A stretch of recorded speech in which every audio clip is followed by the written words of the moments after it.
ಮಾತಿನೊಳಗೆ ಒಂದು ತಪಸ್ಸಿತ್ತು ಅಂದರೆ ಏಕಾಗ್ರತೆ ಬರ್ತೈತಿ. ಈಗ ಆಗಲೇ ಇದ್ದ ಏಕಾಗ್ರತೆ 4ನೇ ಉಳಿದಿಲ್ಲ ಈಗ ನಿಮ್ಮಲ್ಲಿ. ಲಕ್ಷ ಕೊಟ್ಟು ಕೇಳ್ರಿ. ಜೀವನದ ಮೌಲ್ಯಗಳು ಮೊದಲ ಜೀವನ ಅಂದರೆ ಏನು ತಿಳ್ಕೊಬೇಕು ನಾವು, ಆಮೇಲೆ ಮೌಲ್ಯಗಳನ್ನು ಚಿಂತನೆ ಮಾಡಕ್ಕೆ ಬರ್ತೈತಿ. ಜೀವನತ್ತು ಎದಕ್ಕಂತಾರೋ ಯಾರನ್ನೂ ಕೇಳ್ತೀರಿ ನೀವು, ಭಾಳ ದಿವ್ಸಕ್ಕೆ ಭೇಟಿ ಆಗಿರ್ತೀರಿ ಬೆಂಗಳೂರಿನಂಥ ದೂರ ಊರಾಗ. ನೀ 40-50 ವರ್ಷ ಆತು ಊರು ಬಿಟ್ಟು ಬಂದ ಇಲ್ಲಿ ನಿನ್ನ ಜೀವನಕ್ಕೆ ಏನು ಮಾಡ್ಕೊಂಡದು ಎತ್ತು ಕೇಳ್ತೀರಿ ಅವ್ರು. ಅವು ಏನು ಹೇಳ್ತಾರೆ ನಿಮಗೆ, ನಾ ಇಂಜಿನಿಯರ್ ಆಗೇನಿ. ಉಪಜೀವನಕ್ಕೆ ಏನು ಮಾಡ್ಕೊಂಡದಿ ಅಂದಾಗ ನಾ ಡಾಕ್ಟರ್ ಆಗೇನಿ, ನಾ ಮಾಸ್ತರ್ ಆಗೇನಿ, ಏನೇನು ಹೇಳ್ತಾರೆ ಅವ್ರು. ಏನು ಉದ್ಯೋಗ ಮಾಡ್ತಿರ್ತಾರೋ ಅದನ್ನು ಹೇಳ್ತಾರೆ ಅವರು. ಅಂದ್ರೆ ಹೊಟ್ಟೆ ತುಂಬಿಸ್ಕೊಳಕ್ಕೆ ಮಾಡುವ ಕಾಯಕ ಉಪಜೀವನ, ಅದು ಜೀವನ ಅಲ್ಲಂದಂಗೆ ಆತಿಲ್ಲ ರೀ. ಉಪಜೀವನ ಅಂದ್ರೆ ಜೀವನಕ್ಕೆ ಸಹಕಾರಿ ಆಗಲ್ಪಟ್ಟಂಥದ್ದು. ಉಪ ಅಂದ್ರೆ ಸಮೀಪ, ಅತ್ಯಂತ ಸಮೀಪ ಬಿದ್ದು ಜೀವನಕ್ಕೆ ಸಹಕಾರಿ ಯಾವುದೋ ಅದು ಉಪಜೀವನ. ಜೀವನ ಬೇರೆ, ಉಪಜೀವನ ಬೇರೆ, ಉಜ್ಜೀವನ ಬೇರೆ ಅಂತ ಹೇಳ್ಕೊಂಡು ಬರುವಂಥವ್ರ ಅಕ್ಕಾರ.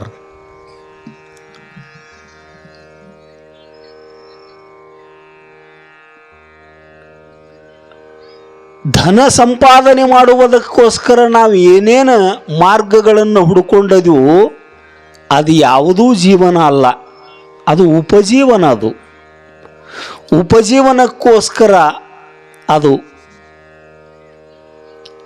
ಇನ್ನೊಂದೈತಿ ಉಜ್ಜೀವನ, ಶ್ರೇಷ್ಠವಾದ ಜೀವನ. ಇದೀಗ ಹೇಳಿದ್ರು ನಮ್ಮಲ್ಲಿರ್ತಕ್ಕಂಥ ಕಲ್ಮಶಗಳನ್ನು ಕಳ್ಕೋಬೇಕು, ಚೆನ್ನಾಗಿ ಮಾತಾಡಬೇಕು,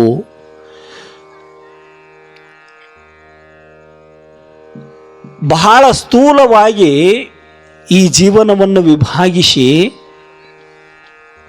4 ಭಾಗಗಳಾಗಿ ಒಬ್ಬ ಮಹರ್ಷಿಗಳು ಹೇಳ್ಕೊಂಡು ಬರುವಂಥವ್ರಿಗೆ 6 ಲಕ್ಷ ಕೊಟ್ಟು ಕೇಳ್ರಿ ತಂಗಿ. ಆಮೇಲೆ ಬರ್ಕೋತಾ ಇರಿ, ಒಂದು ಸ್ವಲ್ಪ ಲಕ್ಷ ಕೊಟ್ಟು ಕೇಳ್ರಿ. ವಾ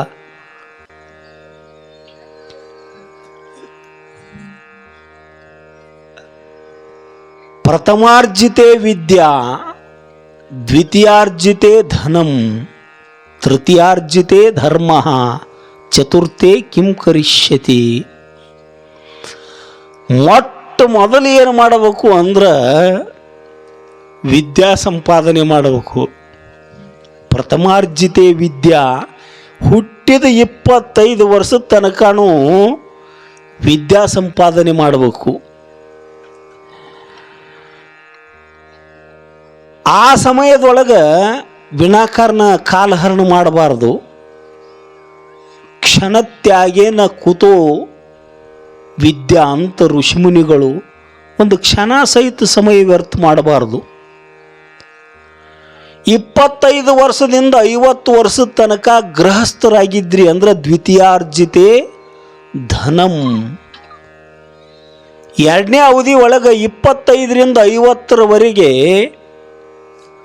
ಧನ ಸಂಪಾದನೆ ಮಾಡಬೇಕು.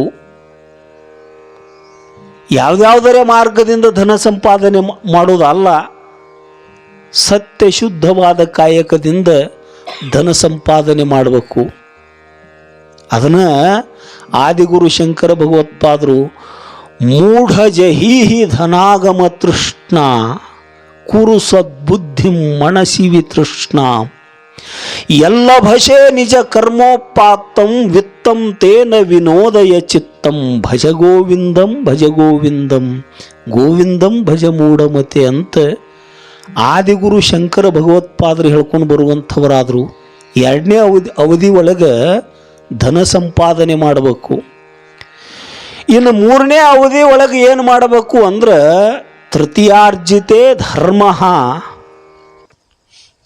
ಸಂಪಾದಿಸಿರ್ತಕ್ಕಂತಹ ವಿದ್ಯೆಯನ್ನು ಧನವನ್ನು ಸಮಾಜಕ್ಕಾಗಿ ವೇಷೇಮ ದೇವ ಹಿತಂ ಯದಾಯು ಬಳಕೆ ಮಾಡಿ ಪುಣ್ಯ ಸಂಪಾದನೆ ಮಾಡಬೇಕು. ಧನವನ್ನು ವ್ಯಯ ಮಾಡಿ ಪುಣ್ಯ ಸಂಪಾದನೆ ಮಾಡಬೇಕು, ಜಪ ಮಾಡಬೇಕು, ತಪ ಮಾಡಬೇಕು. 50 ವರ್ಷ ಆದಿಂದ 75 ವರ್ಷದ ತನಕ, 75 ವರ್ಷ ಆದಿಂದ 100 ವರ್ಷದ ತನಕ ಚತುರ್ಥೆ ಕಿಂ ಕರಿಷ್ಯತಿ. ಆಗ ಮಾಡೋದು ಏನಿರ್ತೈತಿ? ಇದನ್ನು ಸರಿಯಾಗಿ ಮಾಡ್ಕೊಂಡು ಬಂದಿರಲಿ. 25 ವರ್ಷದ ತನಕ ವಿದ್ಯಾ ಸಂಪಾದನೆ ಮಾಡಿರಲಿಲ್ಲ, 50 ವರ್ಷದ ತನಕ ಧನ ಸಂಪಾದನೆ ಮಾಡಿರಲಿಲ್ಲ, 75 ವರ್ಷದ ತನಕ ನೀ ಪುಣ್ಯ ಸಂಪಾದನೆ ಮಾಡಿರಲಿಲ್ಲ ಅಂದ್ರೆ ಈಗ ಆರಾಮ್ ತೆಪ್ಪೈತಿ, ಮಾತು ನಿತ್ತಾವು, ಹಾಸಿಗೆ ಹಿಡಿದು ಬಿದ್ದಾನು ಒಂದಾಗ ನೋಡಕ್ಕೆ ಹೋಗಿರ್ತಿರ್ಲಿ. ಕೊಡ್ಡು ಬಿದ್ದಂಗೆ ಬಿದ್ದಾನ ಎತ್ತಿರ್ತೀರಿ ನೋಡಿ. ನೋಡಕ್ಕೆ ಹೋದಾಗ ನಿಮ್ಮನ್ನು ನೋಡೋದು ಗಳ ಗಳ ಗಳ ಗಳ ಗಳ ಗಳ ಕಣ್ಣೀರು ಹಾಕೋದು, ಅಳುದು ಮಾಡ್ತಾನಿಲ್ಲೋ ರೀ ಅವನು. ಅಂದ್ರೆ ತನ್ನ ಜೀವನವನ್ನು ಸಾರ್ಥಕವಾಗಿ ಬದುಕಿಲ್ಲತ್ತ ಅದರ ಅರ್ಥ. ನೀವು ಅಳ್ಕೋತ ಈ ಲೋಕಕ್ಕೆ ಬಂದು ನಕ್ಕೋತ ಈ ಲೋಕವನ್ನು ಬಿಟ್ಟು ಹೊಂಟ್ರಿ ಅಂದ್ರೆ ಅದು ಸಾರ್ಥಕ ಜೀವನ. ಅದು ಜೀವನದ ಮೌಲ್ಯ. ಇದು ಧಾರ್ಮಿಕವಾದ ಚಿಂತನೆ. ಆರ್ಥಿಕವಾಗಿ ದುಡ್ಡು ಗಳಿಸೋದ ಜೀವನ ಅಂತ ಕೆಲವೊಬ್ಬರು ವಿಚಾರ. ಭಾಳ ಸಣ್ಣ ಮಕ್ಕಳದರಿ ಇಲ್ಲಿ ಮುಂದೆ ಕೂತವರು. ಸಣ್ಣ ಮಕ್ಕಳದ ಒಂದು ಕತೆ ಹೇಳ್ತಾನೆ, ಲಕ್ಷ ಕೊಟ್ಟು ಕೇಳ್ರಿ. ಉತ್ತರ ಪ್ರದೇಶದೊಳಗೆ ಒಂದು 10-12 ವರ್ಷದ ಮಕ್ಕಳು ಸಾಲಿಗೆ ಹೋಗಿದ್ದು. ಅದ್ರೊಳಗೆ 2 ಗೆಳೆಯರಿದ್ರು. ಲಕ್ಷ ಕೊಟ್ಟು ಕೇಳ್ರಿ ತಂಗಿ, ಕಲ್ಲು ಎದಕ್ಕೆ ಎತ್ತುವಾಕತ್ತಿದೀವ, ಒಗಿಬೇಕತ್ತಿ ನನಗೆ? ಮುಗಿಸೋ ಮಾರಾಯ, ಸಾಕಾಗೈತಿ.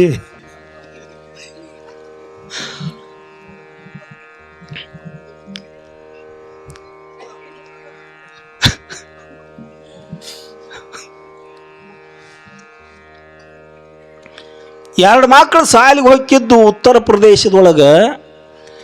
8-10 ವರ್ಷದ ಮಕ್ಕಳು ಸಾಲಿಗೆ ಹೋಗೋ ಪ್ರಸಂಗದೊಳಗೆ ಒಬ್ಬ ಹುಡುಗನ ಮನೆಯಾಗ ಸ್ವಲ್ಪ ಉಣ್ಣಾಕ ತಿನ್ನಕ್ಕೆ ಅನುಕೂಲ ಇತ್ತು. ಇನ್ನೊಬ್ಬ ಹುಡುಗನ ಮನೆಯಾಗ ಬಹಳ ಕಡು ಬಡತನ ಇತ್ತು. 125 ವರ್ಷದ ಹಿಂದಿನ ಮಾತಿದು. ಈಗ ನಮಗೆ ಹಿರಿಯರು ಹೇಳ್ಯಾರ, ನಮಗೆ ಕೊಡ್ತಿದ್ದ ಹಿರಿಯರು 100 ಸಮೀಪಕ್ಕೆ ಬಂದವ್ರು. ಆ ಮದುವೆ ನಡೆದಲ್ಲಿ ಹಂದ್ರ ಬಾಗಲ್ದಾಗ ಬಡಿಗೆ ತೊಗೊಂಡು ನಿಂದಿರ್ತಿದ್ರತ್ತೆ, ಹೇಳಲ್ದವ್ರು ಊಟಕ್ಕೆ ಬರ್ತಾರತ್ತ ಹೇಳಿ. ಅಂಥ ಕಾಲ ಈಗ 50 ವರ್ಷದ ಹಿಂದೆ ಇತ್ತದು. ಮತ್ತು 125 ವರ್ಷದ ಹಿಂದೆ ಅನ್ನಕ್ಕೆ ಪರಿಸ್ಥಿತಿ ಅಂಥದ್ದಿರ್ಬೇಕು. ಲೆಕ್ಕ ಹಾಕ್ರಿ ನೀವು. ಒಬ್ಬನ ಮನ್ಯಾಗ ಉಣ್ಣಾಕ ತಿನ್ನಾಕ ಅನುಕೂಲ, ಇನ್ನೊಬ್ಬನ ಮನ್ಯಾಗ 1 ದಿವಸ 2 ದಿವಸ 3 ದಿವಸ 4 ದಿವಸ ಉಪವಾಸ ಇರೋ ಪ್ರಸಂಗ. ಮನೆ ಮಂದಿಯೆಲ್ಲ ಉಪವಾಸ ಇರ್ತಿದ್ರು. ಕೂಡಿ ಸಾಲಿಗೆ ಹೋಗೋರು, ಕೂಡಿ ಆಡೋರು, ಗೆಳೆಯನ ಪರಿಸ್ಥಿತಿ, ಅವ್ರ ಮನೆ ಪರಿಸ್ಥಿತಿ ಇವಾಗೂ ಗುರುತಿತ್ತು. ಒಂದು ಸಲ ಪ್ರಸಂಗ ಏನಾಯ್ತು ಅಂದ್ರೆ, ಆಟ ಆಡಕ್ಕೆ ಕರ್ಯಾಕೆ ಹೋಗಿದ್ರು ಅವ್ರ ಮನ್ಯಾಗ. ಈ ಹುಡುಗಳ್ಳಾಕತ್ತಿದ್ದ, ಅವ್ರ ತಾಯಿ ಸಂಭಾಳಿಸ್ತಿದ್ಲು. ನಿಮ್ಮಪ್ಪ ಏನಾರೇ ತರ್ತಾನೆ ತಿನ್ನಕ್ಕೆ.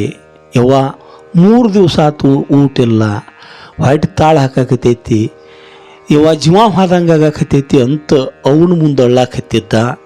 ಅದ ಪ್ರಸಂಗಕ್ಕೆ ಅವನು ಕರ್ಯಾಕೆ ಹೋದ. ಗೆಳೆಯನ ಹೆಸರು ಹಿಡಿದು ಕೂಗಿದ. ಹುಡುಗ ತನ್ನ ತಾಯಿ ಶರಗಲಿ ಕಣ್ಣೀರು ಒರೆಸ್ಕೊಂಡು ಏನೂ ಆಗಿಲ್ಲ ಅನ್ನೋರ ಗತ್ಲೆ ನಕ್ಕೋತ ಒಳಗಿಂದ ಬಂದ. ನೋಡ್ರಿ, ಸಮಸ್ತ ನೋವುಗಳನ್ನು ನುಂಗುವ ಸಾಮರ್ಥ್ಯನೂ ಕೆಲವೊಬ್ಬರಿಗೆ ಇರ್ತೈತಿ, ವಿಶೇಷ ಚೇತನರಿಗೆ ಇರ್ತೈತಿ. ಅದು ಉಣಿದಿದ್ರು ಉಂಡಂಗೆ ನಕ್ಕೋತ ಇರ್ತಕ್ಕಂಥ ಭಾವ ಪ್ರಕಟ ಮಾಡಿಕೊಂಡು ಹೊರಗೆ ಬಂದ. ಆ ಹುಡುಗನ ಕೈ ಹಿಡ್ಕೊಂಡು ಸೀದಾ ಮನೆಗೆ ಕರ್ಕೊಂಡು ಬಂದಿವ. ಮನೆಗೆ ಕರ್ಕೊಂಡು ಬಂದು ಆಟ ಆಡೋನು ನಮ್ಮ ಅಂಗಳದಾಗ ನನಗೆ ಯಾಕೋ ಹಸು ಆದಂಗೆ ಆಗೈತಿ, ಊಟ ಮಾಡೋನು ಬಾ ಅಂಥೇಳಿ ಆ ಗೆಳೆಯನ ಕರ್ಕೊಂಡು ತನ್ನ ಮನ್ಯಾಗ 2 ತಾಟು ಹಚ್ಚಿ ಗೆಳೆಯಾಗ ಒಂದು ಕೊಟ್ಟ, ತಾವೊಂದು ತಾಟು ಮುಂದಿಟ್ಕೊಂಡ. ಮನ್ಯಾಗ 3 ದಿವಸದ ಹಿಂದೆ ಉಂಡು ಹುಡುಗ ತಾಟು ಮುಂದಿಟ್ಟು ಕೂಡಲೇ ಗಬ ಗಬ ಗಬ ಉಣ್ಬೇಕಲ್ಲ ರೀ, ತಾಟಿನ ಮುಂದೆ ಕೂತು ಅಳ್ಳಾಕಿದ್ದ. ಈ ಹುಡುಗ ಯಾಕೋ ಗೆಳೆಯ ಯಾಕೆ ಅಳ್ಳಾಕತ್ತಿದಿ ಅಂತ ಕೇಳಿದ ಅವನ. ನಮ್ಮ ಮನ್ಯಾಗ ಮಂದೆಲ್ಲ ಉಪವಾಸ ಇದ್ದು 4 ದಿವಸ ಆಯ್ತು, ಅವ್ರನ್ನೆಲ್ಲ ಬಿಟ್ಟು ನಾ ಒಬ್ಬನ ಹೆಂಗೆ ಊಟ ಮಾಡಲಿ ಅಂತ ಅಳ್ಳಾಕಿದ್ದ. ನೋಡ್ರಿ ಎಂಥ ವಿವೇಚನೆ.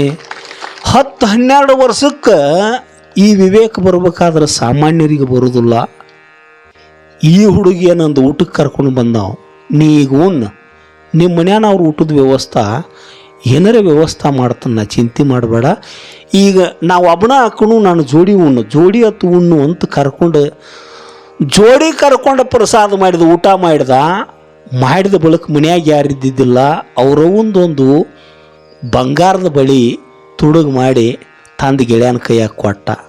ತುಗ ಇದನ್ನು 4 ತೊಲಿ ಬಳಿ, ತುಗ ಇದನ್ನು ಮಾರು, 8 ದಿವಸ ರೇ ನಿಮ್ಮ ಮನ್ಯಾನವ್ರೆಲ್ಲರೂ ಹೊಟ್ಟೆ ತುಂಬ ಊಟ ಮಾಡ್ರಿಪ್ಪ, ಮಾರಿದನ್ನು ಊಟ ಮಾಡಿರಿ ತೊಗೊಂಡು ಹೋಗು ಅಂತ ಅವು ಎಷ್ಟು ಒಲ್ಲೆ ಅಂದರೂ ಒತ್ತಾಯ ಮಾಡಿ ಕಿಶ್ಯಾಗ ಹಾಕಿ ಕೊಟ್ಟು ಕಳಿಸ್. ನಿಮ್ಮ ಮನ್ಯಾಗ ಉಪವಾಸದಾರನ್ನು ಕೇಳೋಕ್ಕಾಗವಲ್ತು ನನಗೆ, ತೊಗೊಂಡು ಹೋಗು ಅಂತ ಒತ್ತಾಯ ಮಾಡಿ ಕೊಟ್ಟು ಕಳಿಸಿದ.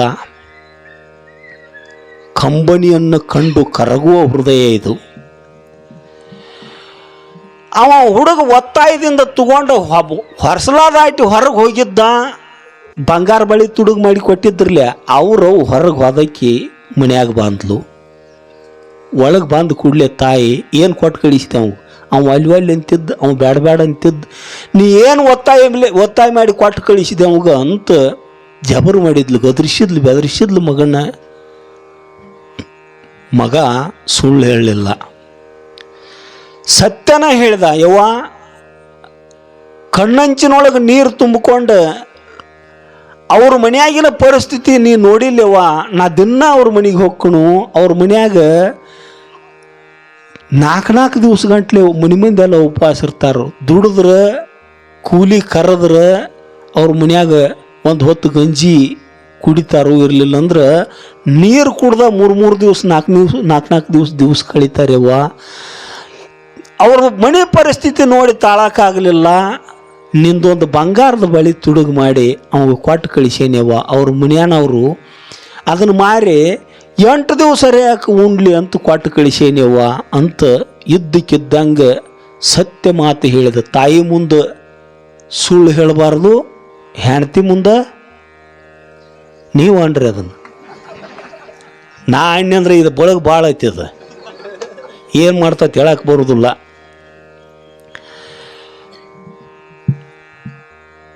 ತಾಯಿ ಮುಂದೆ ಇದ್ದಕ್ಕಿದ್ದಂಗೆ ಹೇಳಿದ ಹುಡುಗ ಅವ್ವ ಬೇಯಕ್ಕೆ ಹೈತ್ಲು.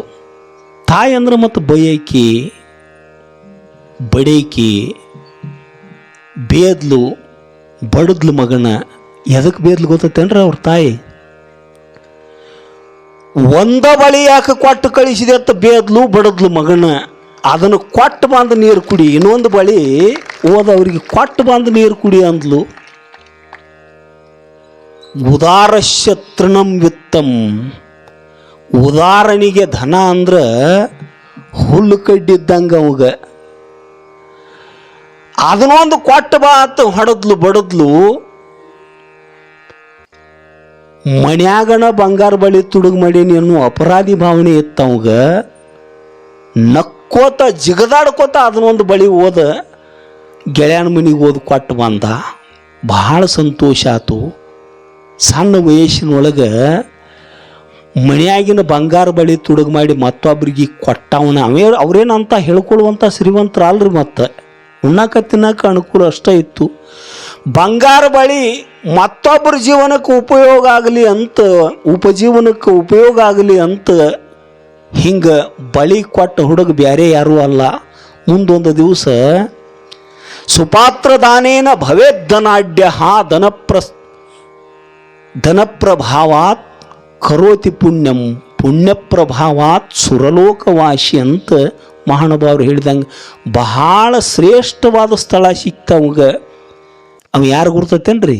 ಬಂಗಾರ ಬಳಿ ತುಡುಗು ಮಾಡಿದ ಹುಡುಗ, ನಮ್ಮ ದೇಶ ಕಂಡ ಅಪರೂಪದ ಪ್ರಧಾನಿ ಲಾಲ್ ಬಹದ್ದೂರ್ ಶಾಸ್ತ್ರಿ. ಲಾಲ್ ಬಹದ್ದೂರ್ ಶಾಸ್ತ್ರಿ ಬಡವರ ಬದ್ದಲ್ಲ 8-10 ವರ್ಷನೊಳಗಿದ್ದಾಗನ ಕಳಕಳಿ ಇತ್ತ ಒಂದು. ಅವ ಅಂಥ ಸಿರಿವಂತ ಅಲ್ಲ. ಪ್ರಧಾನಮಂತ್ರಿ ಇಳ್ಯಾಗ ಅವನ ಅಕೌಂಟ್ನ್ಯಾಗ 5 ರೂಪಾಯಿ ಇದ್ದು, ಅದು ಗುರ್ತೈತಿ ನಿಮಗೆ. ಕೇವಲ 5 ರೂಪಾಯಿ ಇದ್ದು ಅವನ ಅಕೌಂಟ್ನ್ಯಾಗ. ಹಣಕ್ಕಾಗಿ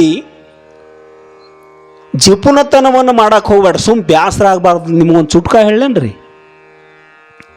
ಚುಟ್ಕ ಅಂದ್ರೆ ಹಾಸಿಕತಿ ಹೇಳ್ತಾನೆ ಒಂದು ಸಾಣದು. ಹಿಂಗೆ ದೊಡ್ಡ ಜಾತ್ರೆ ನಡೆದಿತ್ತು.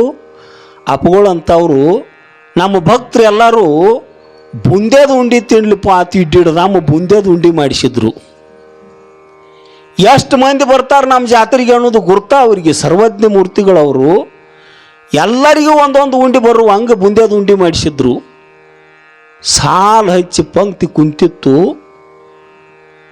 ಒಬ್ಬ ಬೆರಿಕೆ ಹುಡುಗನ ನೀಡಕ್ಕೆ ಹಚ್ಚಿದ್ರು ಅವರು. ಅವ್ರಿಗೆಲ್ಲ ಗುರ್ತಿರ್ತೈತಿ.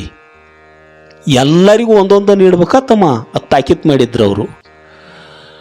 ಆ ಪಂತ್ಯಾಗ ನನ್ನಂತ ಒಬ್ಬ ಕೂತಿದ್ದು ಊಟಕ್ಕೆ ಹೋಗಿ. ಅವ ನಿಡ್ಕೋತ ಬಂದ. ನನ್ನ ಪತ್ರಾವಳಿಗೆ ಬರೋದಕ್ಕೆ ನನ್ನಂಥವೇನು ಕೂತಿದ್ಲ, ಅವನ ಪತ್ರಾವಳಿಗೆ ಅವನು ಹಿಡ್ಕೋತ ಬರೋದಕ್ಕೆ ಅದ ಕಡಿ ಉಂಡಿ ಅವಾಗ ನೀಡಿ ಮತ್ತು ಕೋಟಿ ಕೊಲೆಕ್ಕೆ ಹೋಗಿ ತುಂಬ್ಕೊಂಡು ಬರ್ಬೇಕ್ರಲ್ಲ ಉಂಡಿ. ತಿರುಗಿ ಹೋದವ. ಇವೇನು ಐಡ ಮಾಡಿದ, ದೊಡ್ಡ ದೊಡ್ಡ ಉಂಡಿದಾವು, ಇದನ್ನೊಂದು ನಾ ತಿನ್ಬೇಕು, ಇನ್ನೊಂದು ನೀಡಿಸ್ಕೊಂಡು ಮನೆಗೆ ಇತ್ಕೊಂಡು ಹೋಗ್ಬೇಕು ಅಂಥೇಳಿ ನೀಡಿದ ಪತ್ರಾವಳಿಯನ್ನು ಉಂಡಿ ತೆಗೆದು ಹಿಂದೆ ಬೆನ್ನು ಹಿಂದಿಟ್ಟವ. ಬೆನ್ನು ಹಿಂದಿಟ್ಟ. ಅವ್ನು ನೀಡು ಹುಡುಗ ಬುಟ್ಟಿ ತುಂಬ್ಕೊಂಡು ಬಂದ. ಇವನು ಬಿಟ್ಟು ಮುಂದೆ ನಾವು ನೀಡಾಕೈದ್ದೆ. ತಮ್ಮ ನನಗೆ ನೀಡಬಾ ಅಂದೆವು. ಹಂಗೆ ಒಪ್ಪಂಗಿಲ್ಲ. ನಮ್ಮ ಗುರುಗಳ ಆಜ್ಞೆ ಆಗೈತಿ, ನಿನಗೆ ನೀಡೇನಿ ಅನ್ನೋದು ಪಕ್ಕಾ ನೆನಪೈತಿ ನನಗೆ. ನಿನಗೆ ನೀಡೇ ತರಕ್ಕೆ ಹೋಗ್ಯಾನಿ, ನೀಡಂಗಿಲ್ಲ ನಿನಗಂದ. ಕೃಪಣತನ, ಆಶಾಪಾಶ ಶತೈರ್ಬದ್ಧ ಕಾಮಕ್ರೋಧ ಪರಾಯಣ ಇಹಂತೆ ಕಾಮಭೋಗಾರ್ಥಂ ಅನ್ಯಾಯೇನ ಅರ್ಥ ಸಂಚಯ. ಭಗವಂತ ಗೀತೆಯೊಳಗೆ ತನ್ನ ಇಚ್ಛಿತಗಳನ್ನು ಪೂರೈಸುವಕ್ಕ ಯಾವ್ಯಾವುದೋ ಮಾರ್ಗಗಳನ್ನು ಹಿಡಿತಾನ ಮನುಷ್ಯ. ಅವನು ನೀಡಲಿಲ್ಲ. ಎಷ್ಟು ಇವು ಗೋಗರದ್ರು ಅವ್ನು ನೀಡಲಿಲ್ಲ. ಹಂಗೆ ಮುಂದೆ ನಾವು ನೀಡ್ಕೋತ ಹೋಗಿಬಿಟ್ಟವ. ಇವ ಆತಲ್ಪ ಮತ್ತು ನಮ್ಮ ಹಣಿ ಬಾರ್ದಾಗ ಇಷ್ಟು ಐತಿ. ಅದನ್ನರೇ ಅರ್ಧ ತಿಂದು ಅರ್ಧ ಒಯ್ನು ಅಂತ ಹಿಂದೆ ಕೈ ಹಾಕಿದ. ಹಿಂದಿನ ಬುಂದೇದು ಉಂಡಿ ನಾಯಿ ತೊಗೊಂಡು ಹೋಗಿಬಿಟ್ಟಿತ್ತು. ಅದನ್ನು ಅದು ಇಲ್ಲ, ಇದು ಇಲ್ಲ. ಕೃಪಣನ ಸಂಪತ್ತ ಯಾರ ಪಾಲರಿ ಆಕತಿ? ಅಪ್ಪಗಳು ಹೇಳಕತ್ತಿದ್ರು ನೋಡು. ಇದೊಂದು ಗಾಳಿ ಬಿಟ್ಟೈತಿ. ಇದು ಅಧ್ಯಾತ್ಮ ಅನ್ನೋ ಗಾಳಿ ಬಿಟ್ಟೈತಿ. ಈಗ ತೂರ್ಕೊಂಡು ಬಿಡ್ರಿ. ನನಗೆ ಗುರ್ತಿದ್ದವನ ಹೇಳ್ತಾನ. ಇಲ್ಲೇ ಸಮೀಪದ ಊರ ಹೆಸರು ಹೇಳಂಗಿಲ್ಲ ನಾವು. ಜಗಳ ಹಚ್ಚಿಗಿಚ್ಚಿರಿ ಎಲ್ಲರೇ. ಕೊರೋನಾದಾಗ 28 ಲಕ್ಷ ರೂಪಾಯಿ ಬಿಲ್ ಕಟ್ಟಿದ. ಅವನ ಹೆಣ ಸತ್ತ. ಅವನ ಹೆಣ ಮನೆಗೆ ತೋರ್ನೋಣ ಅಂದ್ರೆ ಮನ್ಯಾನವ್ರು ಏನಂದ್ರು, ಅಲ್ಲೇ ಮುಗಿಸ್ರಿ, ಅದ್ರದಟ್ಟು ಖರ್ಚು ಕೊಡ್ತೀವಿ ಅಂದರು. ಅದ್ರದಟ್ಟು ಖರ್ಚು ಹೋಗಿ ಮೋತಿ ನೋಡೋರು ಸಹಿತ ಎಷ್ಟು ಅಸ್ಥಿರ ಐತಿ ಜೀವನ ಅನ್ನೋದು ಆಗ ಭಾಳ ಜನರಿಗೆ ಅನುಭವಕ್ಕೆ ಬತ್ತು. ಧನ ರಕ್ಷಣೆ ಮಾಡೋದಿಲ್ಲ. ಪುರಾಕೃತಾನಿ ಪುಣ್ಯಾನಿ ರಕ್ಷಯಂತಿ. ನಾವು ಮಾಡಿದ ಪುಣ್ಯ ಇತ್ತಂದ್ರೆ ನಾವು ಎಂಥ ಕಷ್ಟದೊಳಗಿದ್ರೂ ರಕ್ಷಣಾ ಹೊಂತೀವು. ಗಿರಿಯ ಶಿಖರದೊಳು ಕಾಂತಾರದೊಳು ನಡುಗಡಲೊಳು ಉರಿಯ ಮಧ್ಯದೊಳು ಶತ್ರುಗಳ ನೆರವಿನೊಳು ಪರದೇಶ ದಂಡಲೆಯೊಳು ಹರಣದಳಿವಿನೊಳು ಚೋರ ವೈರಿ ವಿಷಭೂತಾದಿ ಭೀತಿಯೊಳು ಕೂಡೆ ಪೊರೆವುದು ಪೂರ್ವ ಸುಕೃತಮಿರಲು ನೋಡಿ ಬಲ್ಲವರು ಸುಖಭೋಗದಳಿಯಾಶೆಯೊಡಗೂಡಿ ಕೆಡದಿರಿ ಭಾಗ್ಯವಿಲ್ಲದಾಗದು ಅಂತ ಶ್ರೀಮನ್ ನಿಜಗುಂಡ್ರು. ಎಂಥಾದರೆ ಕಷ್ಟ ಬಂದಿರಲಿ ನಿಮಗೆ, ನಿಮ್ಮನ್ನ ಭಗವಂತ ರಕ್ಷಣಾ ಮಾಡ್ತಾನೋ. ನೀವು ಧರ್ಮ ಸಂಪಾದನೆ ಮಾಡಿದ್ರಿ ಅಂದ್ರೆ, ಇರಲಿಲ್ಲ ಅಂದ್ರೆ ಚತುರ್ಥೆ ಕಿಂ ಕರಿಷ್ಯತಿ ಅಂದ್ರೆ ಕೊನೆಯ ಜೀವಿತವನ್ನು ನಾವು ಅಳ್ಕೋತ ಕಳಿದಾಕತಿ. ಯಾರು ಬರ್ತಾರ ಅವ್ರಿಗೆ ಕೊಳ್ಳಿಗೆ ತೆಕ್ಕಿ ಬಿದ್ದು ಅಳುದು ಅಳುದು ಅಳುದು ಅಳುದು ಅಳುದು ಅಳುದು. ಯಾಕೆ ಅಷ್ಟು ದುಃಖದಿಂದ ಕೂಡ್ಕೊಳ್ತೈತಿ ಜೀವನ ಅಂದ್ರೆ ಈ ಜೀವನವನ್ನು ಕ್ರಮವಾಗಿ ಸವಿಸಿಲ್ಲ ನಾವು. ಒಳ್ಳೆಯದನ್ನು ಕೇಳುವುದು ಆರಂಭದೊಳಗೊಂದು ಶಾಂತಿ ಮಂತ್ರ ಹೇಳ್ಯ, ಭದ್ರಂ ಕರ್ಣೇಭಿ ಶೃಣುಯಾಮಃ ಭದ್ರಂ ಪಶ್ಯೇಮಾಕ್ಷಭಿರ್ಯ ಜತ್ರಾಹ. ಒಳ್ಳೆಯದನ್ನು ಕೇಳುವುದು, ಒಳ್ಳೆಯದನ್ನು ನೋಡುವುದು, ಒಳ್ಳೆಯದನ್ನು ಮಾತಾಡುವುದು. ನಾಳೆ ಹೇಳ್ತಾರೆ ಅವರು, ಮಾತೆಂಬುದು ಜ್ಯೋತಿರ್ಲಿಂಗ, ಪ್ರಿಯವಾಕ್ಯ ಪ್ರಧಾನೇನ ಸರ್ವೇ ತುಷ್ಯಂತಿ ಜಂತವಃ ತಸ್ಮಾತ್ ತದೇವ ವಕ್ತವ್ಯಂ ವಚನೇ ಕಾದರಿದ್ರತಾ ಅಂತ ಋಷಿಮುನಿಗಳು. ಮಾತಿಗೆ ಅಗಜಿಬುಣ್ತಾನ. ಪ್ರಿಯವಾದ ಮಾತುಗಳನ್ನು ಮಾತಾಡ್ರಿ, ಎಲ್ಲರಿಗೂ ಸಂತೋಷಕ್ಕೈ. ತಸ್ಮಾತ್ ತದೇವ ವಕ್ತವ್ಯಂ, ಹಿತವಾದ ಮಿತವಾದ ಭಾಷಣ ಇರಲಿ. ಅದು ಮುತ್ತಿನ ಹಾರದಂಗಿರಲಿ, ಮಾಣಿಕ್ಯದಂಗಿರಲಿ, ಸ್ಫಟಿಕದ ಸಲಾಕೆ ಹಂಗಿರಲಿ, ಪರಮಾತ್ಮನ ತಲೆದೂಗುವಂಗಿರಲಿ.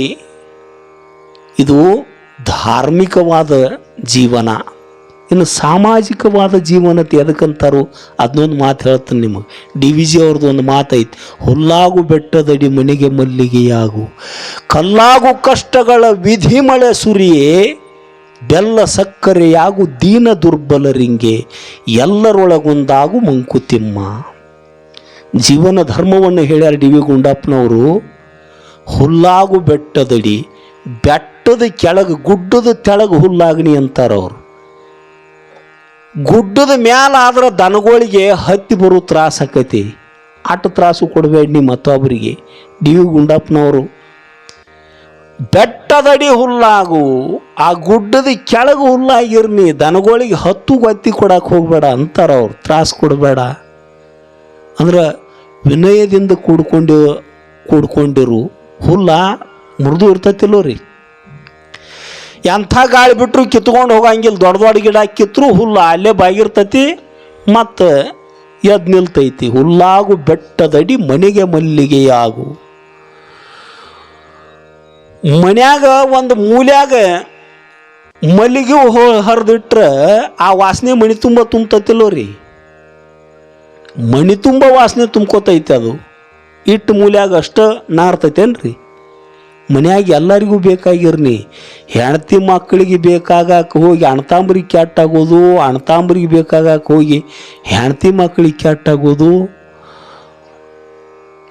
ತಂದೆ ತಾಯಿಗಳಿಗೆ ಬೇಕಾಗಕ್ಕೆ ಹೋಗಿ ಅತ್ತಿ ಮಾವಿಗೆ ಕೆಟ್ಟಾಗೋದು, ಅತ್ತಿ ಮಾವಿಗೆ ಬೇಕಾಗಕ್ಕೆ ಹೋಗಿ ತಂದೆ ತಾಯಿಗಳಿಗೆ ಕೆಟ್ಟಾಗೋದು. ಅದಕ್ಕೆ ಅಂದಾರ ನೋಡ್ರಿ ಅನುಭವಿಕರು, ಮಣಿ ಗೆದ್ದು ಮಾರ್ಗಿದೆ ಅಂದಾರಲ್ಲ ರೀ. ಮನೆಗೆ ಮಲ್ಲಿಗೆ ಆಗು, ಮನ್ಯಾಗ ಎಲ್ಲರಿಗೂ ಬೇಕಾಗಿರು. ಕಲ್ಲಾಗು ಕಷ್ಟಗಳ ವಿಧಿ ಮಳೆ ಸುರಿಯೇ, ಮೃದು ಆಗಂದಾರು, ಹೂವಿನಂಗೆ ಮೃದು ಆಗಂದಾರು ಅಂತ. ನೀ ಕಷ್ಟಗಳು ಬಂದಾಗ ನೊಂದ್ಕೊಳಕ್ಕೆ ಹೋಗಬೇಡ. ಆಗ ಗಟ್ಟಿ ಆಗು, ಗಟ್ಟಿ ಮಾಡಿಕೋ. ಕಲ್ಲು ಬಂಡೆಯ ಹಾಗೆ ಗಟ್ಟಿ ಮಾಡಿಕೋ ಎದೆಯ. ಆ ಕಲ್ಲೇ ಕೊನೆಗೊಮ್ಮೆ ಮೂರ್ತಿಯಾಗುವುದು ಗೆಳೆಯ. ಆಗ ಗಟ್ಟಿಯಾಗ. ಕಷ್ಟಗಳು ಎಡರು ಬಂದು ಕವಿಯಲ್ ಅಂಜದಿರು ಅಂತ ನಿಜಗುಂಡ್ರು ಹೇಳ್ದಂಗೆ ಗಟ್ಟಿಯಾಗು. ಭಾಳ ಗಟ್ಟಿ ಆಗಂದಾರ ಬಾ ಅಂತ ತಿಳ್ಕೊಂಡು ಎಲ್ಲರಿಗೂ ಕಟ್ಟಿಗೆ ಮುರಿದಂಗೆ ಮಾತಾಡ್ಕೋತ ನಿಷ್ಠೂರಾಗಬೇಡ. ಬೆಲ್ಲ ಸಕ್ಕರೆಯಾಗು ದೀನ ದುರ್ಬಲರಿಂಗೆ. ಯಾರು ಕಷ್ಟದೊಳಗದಾರು, ಯಾರು ಹೀನರದಾರು, ದೀನರದಾರು, ಅನಾಥರದಾರು, ಯಾರು ಬಡವರದಾರು ಅಂಥವರಿಗೆ ಬೆಲ್ಲ ಸಕ್ರಿಯಾಗಿರು. ಎಲ್ಲರೊಳಗೊಂದಾಗು ಮಂಕುತಿಮ್ಮ. ಇದು ಸಾಮಾಜಿಕವಾಗಿ. ಇನ್ನು ಒಂದು ತಾತ್ವಿಕವಾಗಿ ಜೀವನ ಅಂತ ಎದಕ್ಕತ್ತಾರೋ ಅನ್ನೋದನ್ನು ಹೇಳಿ ನಾನು ಮಾತು ಮುಗಿಸ್ತನ್ನ. ಶಾಸ್ತ್ರಗಳಲ್ಲಿ ಒಂದು ವಸ್ತುತಂತ್ರ, ಒಂದು ಕರ್ತೃತಂತ್ರ ಅಂತ ಐತಿ. ಯಾವ್ಯಾವುದು ಅನಿತ್ಯ ಫಲಗಳನ್ನು ಉಂಟು ಮಾಡ್ತೈತಿವೋ ಅದು ಕರ್ತೃತಂತ್ರ. ಯಾವುದು ಕರ್ಮ ಉಪಾಸನೆಗಳದಾವು ಅವು ಕರ್ತೃತಂತ್ರಕ್ಕೆ ಸಂಬಂಧಿಸಿದ್ದು. ಯಾವುದು ಜ್ಞಾನ ಐತೋ ಅದು ವಸ್ತುತಂತ್ರ. ಲಕ್ಷ ಕೊಟ್ಟು ಕೇಳ್ರಿ, ಯಾವುದಕ್ಕೆ ಜೀವನ ಅಂತಾರ? ವಾಸ್ತವಿಕವಾದ ಜೀವನ, ತಾತ್ವಿಕವಾದ ಜೀವನ ಯಾವುದು? ಅನಿತ್ಯವಾದ ಕುಲ, ಶೀಲ, ಧನ, ರೂಪ, ಯೌವನ, ವಿದ್ಯಾ, ತಪ, ಅಧಿಕಾರ ಮೊದಲಾದವುಗಳನ್ನು ಕೊಡುವ ಉಪಾಸನೆ ಐತಂದ್ರೂ ಅದು ಕರ್ತೃತಂತ್ರನ ಮಿಥ್ಯಾನ, ಅದು ಕಲ್ಪಿತನ. ಅದು ಲೋಕಾಂತರಗಳ ಪ್ರಾಪ್ತಿಯು ಕೂಡ ಅನಿತ್ಯವಾಗಲ್ಪಟ್ಟಂಥದ್ದು.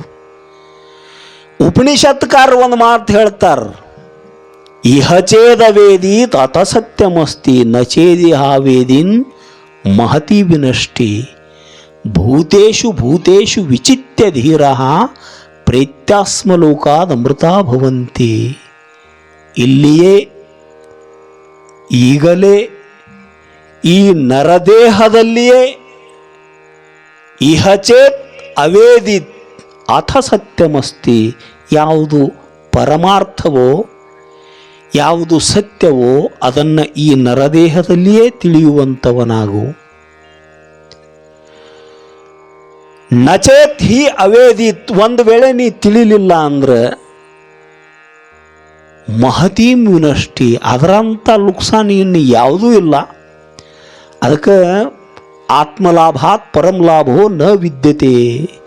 ಎಲ್ಲ ಲಾಭಗಳೊಳಗೆ ಶ್ರೇಷ್ಠವಾದ ಲಾಭ ಯಾವುದು ಅಂದ್ರೆ ಜ್ಞಾನ, ತನ್ನ ಜ್ಞಾನ. ತನ್ನ ಜ್ಞಾನ ದೊಡ್ಡ ಲಾಭ, ಅದನ್ನು ಇಲ್ಲಿಯೇ ತಿಳ್ಕೊ. ಭೂತೇಷು ಭೂತೇಷು ವಿಚಿತ್ಯ ಧೀರ, ಜನ್ಮ ಜನ್ಮಗಳಲ್ಲಿ ವಿವೇಕವನ್ನು ಬೆಳೆಸಿಕೊಂಡು ಜೀವ ಸಂಕುಲದಲ್ಲಿ ತನ್ನನ್ನೇ ಕಾಣ್ತಾ ಪ್ರೇತ್ಯಾಸ್ಮಲೋಕಾದ ಅಮೃತ ಭವಂತಿ, ಶಾಶ್ವತವಾದ ಆನಂದವನ್ನು, ಶಾಶ್ವತವಾದ ನೆಮ್ಮದಿಯನ್ನು ಯದ್ಗತ್ವಾ ನ ನಿವರ್ತಂತೆ ತದ್ಧಾಮ ಪರಮಮ್ಮಮ ಅಂತ ಗೀತೆಯೊಳಗೆ ಹೇಳಿದಂಗೆ, ಹೊರಗೆ ಬರಲಾರ್ದಂಥ ಮನೆಯಾಗ ಹೋಗಣಿ, ಅದು ಪರಂಧಾಮ, ಆನಂದ ಘನ, ತತ್ವ, ಸತ್ಯವಸ್ತು, ಅಸ್ತು. ಅದು ಒಂದ ಜೀವನ, ಇನ್ನುಳಿದದ್ದೆಲ್ಲ ಉಪಜೀವನ, ವಾಸ್ತವಿಕವಾದ ಜೀವನ. ಅದಕ್ಕೆ ಗರ್ಗದ ಮಡಿವಾಳಪ್ಪನವ್ರ ಭೇಟಿಗೆ ಸಿದ್ದಾರೂಢಪ್ಪ ಅವರು ಭೇಟಿಗೆ ಹೊಂಟ್ರ ಗರ್ಗದ ಸೀಮ್ಯಾಗ ಪಾದ ಇಟ್ಟರುಪ್ಲೆ ಗಂಟ್ಯಾ ಕೈಪಾ ತಗೊಂಡ್ಬಾರೋ ಅಂದ್ರತ್ಗ ಮಡಿವಾಳಪ್ಪನವರು. ತಿರ್ತಿರಿಗೆ ಉಡಿಸಿರು ಕಿತ್ತು ಹೋಗ್ಯಾವನಿ, ಹಿಂದ್ಯಾಕೆ ಕೇಳಾಕತ್ತಿದ್ಯಪ್ಪ ಕೈಪ, ನನ್ನ ಭೇಟಿಯಾಗಕ್ಕೆ ಒಬ್ಬ ಮನುಷ್ಯ ಬರಾಕತ್ಯಾನೋ. ದನಗಳ ಮುಂದೆ ಬತ್ಲೆ ಇದ್ರೆ ನಡಿತೈತಿ, ಮನುಷ್ಯರ ಮುಂದೆ ಅರಿಬಿಲ್ದ ಇರೋದು ಚಂದ ಅಲ್ಲ, ಕೈಪಾ ತಗೊಂಡ್ಬಾರೋ ಅಂದ್ರತ್ತು ಗರ್ಗದ ಮಡಿವಾಳಪ್ಪನವರು. ಗಂಟ್ಯಪ್ಪ ಅಂದ, ಮತ್ತು ನಾವೆಲ್ಲ ಮನುಷ್ಯರಲ್ಲನಪ್ಪ ಅಂದವು. ಅದನ್ನ ಯಾವ ಹೇಳಿದ್ ನಿಮಗೆ ಮನುಷ್ಯ ಆತ ಅಂದ್ರವ್ರು. ಮತ್ತು ನಾವು ಏನಪ್ಪ ನೀವೆಲ್ಲ ಕೂಳು ಕೆಡಿಸು ಗುಂಡು ತಿಳಿ ದನ ಇದ್ದಂಗು, ಮನುಷ್ಯ ಅಂದ್ರೆ ನೃ ಅನ್ನುವ ಧಾತುವಿನಿಂದ ನರ ಅನ್ನುವ ಶಬ್ದದ ಉತ್ಪತ್ತಿ ಆಗೈತಿ. ನೃ ಅಂದ್ರೆ ತಿಳಿದವನು ಅಂತ ಅರ್ಥ. ಏನೇನರ ತಿಳಿದವನು ಅಲ್ಲ, ತನ್ನನ್ನು ತಾನು ತಿಳಿದವನು. ಮಣ್ಣು ಧಾತುವಿನಿಂದ ಮನುಷ್ಯ ಶಬ್ದದ ಉತ್ಪತ್ತಿ. ಮಣ್ಣಂದ್ರೆ ತಿಳಿದವನು, ತನ್ನನ್ನು ತಿಳಿದವನು. ಅತ್ಯಂತ ದುರ್ಲಭವಾಗಲ್ಪಟ್ಟಂತಹದ್ದು ಮನುಷ್ಯ ಜನ್ಮ. ಮನುಷ್ಯತ್ವಂ ಮುಮುಕ್ಷತ್ವಂ ಮಹಾಜನ ಸಂಶ್ರಯಂ ಏತತ್ರಯಂ ಸುದುರ್ಲಭಂ ಅಂತ ಮಹಾನುಭಾವರು ಹೇಳ್ಕೊಂಡು ಬರುವಂಥವ್ರಾಗ್ಯಾರು. ಶ್ರೇಷ್ಠವಾದ ಮನುಷ್ಯ ಜನ್ಮದು ನಮ್ಮನ್ನು ನಾವು ತಿಳ್ಕೊಳಕ್ಕೆ ಬಂದದ್ದು ಅಂದ್ರೆ ಗರ್ಗದ ಮಡಿವಾಳಪ್ಪನ ಅಂಥ ಜ್ಞಾನಿ ಮಹಾತ್ಮರ ದೃಷ್ಟಿಯೊಳಗೆ ಮನುಷ್ಯ ಒಬ್ಬ ಯಾರು ಅಂದರೆ ಸಿದ್ಧಾರೂಢರಂಥವ್ರು ಒಬ್ಬರು ಮನುಷ್ಯರು.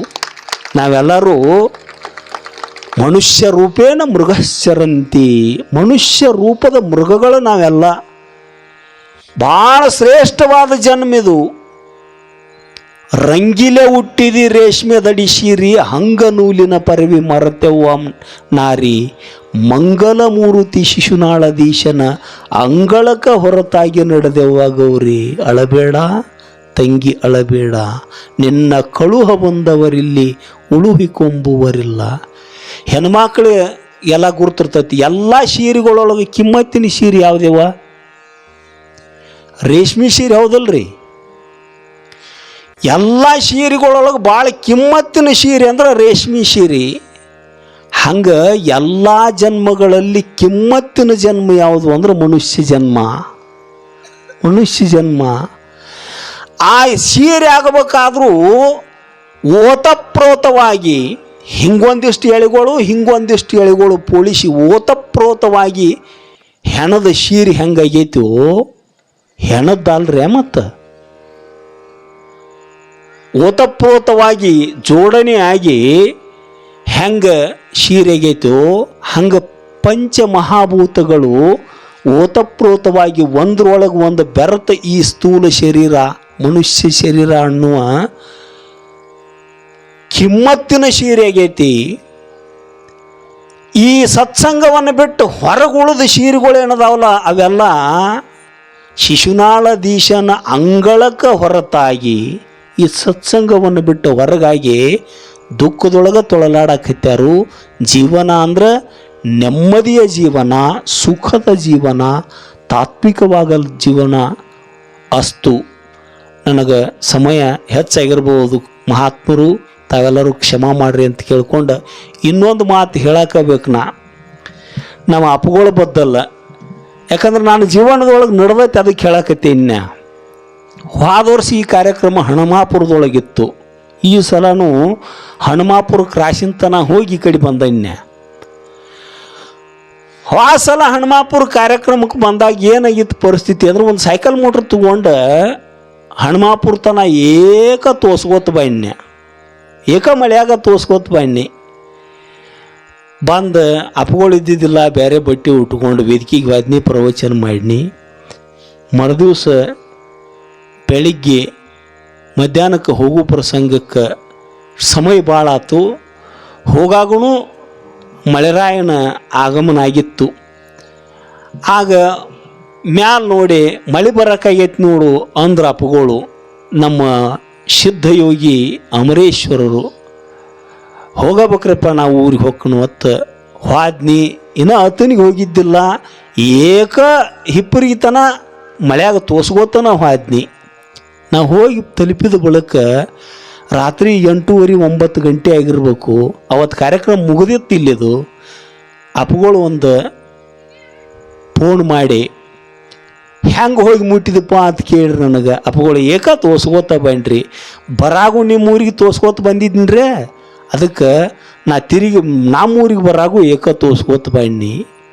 ಎಂಥ ತಾಯಿ ಹೃದಯ ಅಪ್ಪಗಳದು ಅಂದ್ರೆ ಲಕ್ಷ ಕೊಟ್ಟು ಕೇಳ್ರಿ. ಮೊದಲು ನಮಸ್ಕಾರ ಹೇಳಾಗಣ ಸಂಕಲ್ಪ ಸಿದ್ಧರು ಅಂತ ಒಂದು ಪದ ಪ್ರಯೋಗ ಮಾಡಿನ್ಯ. ಅವ್ರು ಏನಂದ್ರು ಗೊತ್ತೇನ್ರಿ, 10 ನಿಮಿಷ ಹಳಾಳಿಸಿ ಏನಂದ್ರು, ಸಿದ್ಧಾವಡ ಮುಂದಿನ ವರ್ಷದೊಟ್ಟಿಗೆ ಒಂದು ಕಾರ್ ಗಾಡಿನ ತರ್ನಗಪ್ಪಿದೆ, ಏನು ತೋಸ್ಕೋದು ಬೇಡ, ಏನು ಬೇಡ, ಸೈಕಲ್ ಮೋಟ್ರ್ ಮೇಲೆ ಬಸ್ನಾಗ ಅಡ್ಡಾಡೋದು ಬೇಡ, ಇನ್ನು ಕಾರ್ ಗಾಡಿನ ತರ್ನು ಅಂದರು. ಮಾನ್ಯ ಉಗಾದಿ ಪಾಡ್ಯಕ್ಕೆ ಯಾದ್ಯಾನ ಒಡ್ಯವರು, ನಮ್ಮ ಮನ್ಯಾನವರು, ಬೀಗರು ಬಿಜ್ರು ಎಲ್ಲರೂ ಕೂಡಿ ನಂದೇನು ಇಚ್ಛಾ ಇದ್ದಿದ್ದಿಲ್ಲ. ಮತ್ತು ಅಪ್ಪಗಳು ಮಾತು ಮರ್ತಿದ್ನ್ಯ, ನಂದೇನು ಇಚ್ಛಾ ಇದ್ದಿದ್ದಿಲ್ಲ. ತಾವಾಗೇ ಉಗಾದಿ ಪಾಡ್ಯಕ್ಕೆ 10 ಲಕ್ಷ ರೂಪಾಯಿ ಕಾರ್ ಗಾಡಿ ಕೊಂಡು ಕೊಟ್ಟರು. ಮೊದಲು ಭೇಟಿ ನೆನಪಾತು ನನಗೆ ಅಪ್ಪಗಳದು. ಅವ್ರು ಏನು ಅತ್ತಾರ ಬಾಯಲ್ಲಿ ಅದು ಎಂದೂ ಹುಷಿ ಹೋಗೋದಿಲ್ರಿ. ಮತ್ತು ಬರೇ ಮನುಷ್ಯನ್ಯಾಗ ಅವ್ರು ಸಂಕಲ್ಪ ಮಾಡಿದ್ರು ಸಾಕು, ಆ ಕಾರ್ಯ ನೆರವೇರಿಸ್ತಕ್ಕಂತಹ ಸಾಮರ್ಥ್ಯ ಸದ್ಗುರು ಮದಗೊಂಡೇಶ್ವರ ಮಹಾರಾಜರು ಅವರಿಗೆ ಅನುಗ್ರಹ ಮಾಡುವಂಥವರಾಗ್ಯಾರು. ಅಂಥ ಮಹಾತ್ಮರು ಮಹಾನುಭಾವರು ಕರೆಸಿ ನನ್ನ ಕಡೆಯೂ 2 ಮಾತು ಹೇಳ್ಸಕ್ಕೆ ಅವಕಾಶ ಕೊಟ್ಟಿರ್ತಕ್ಕಂಥ ಅವರಿಗೆ ತಮ್ಮೆಲ್ಲರಿಗೂ ಭಕ್ತಿಯ ಪ್ರಣಾಮಗಳನ್ನ ಸಮರ್ಪಿಸಿ ನನ್ನ ಮಾತುಗಳಿಗೆ ವಿರಾಮ ಹೇಳುತ್ತೇನೆ.